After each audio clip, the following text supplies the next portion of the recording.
easy but tasty vegan recipe idea. I use those spices. Yes, it's roasted veggies. You can use any veggies of your choice. I chose to drizzle them in olive oil, added the spices, a little bit of salt, mix them well, place them in the oven at 380 for about 20 minutes, 20 to 25 minutes.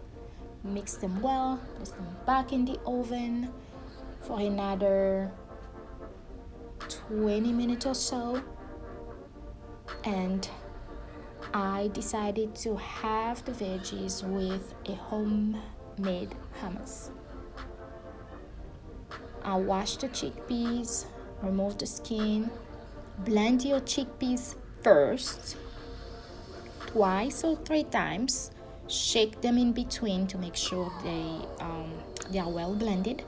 After, you can add your tahini. You can add more than what I used or less than what I used or not at all.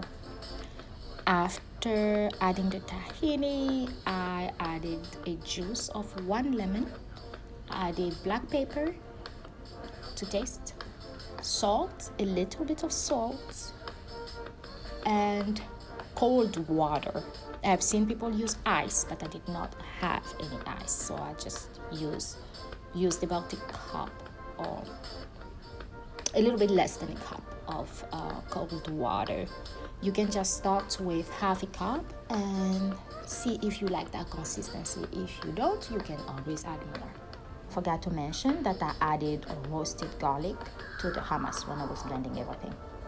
I drizzled a little bit of olive oil, chopped some cilantro, and it was delicious. Try it and let me know if you liked it. Thanks for watching.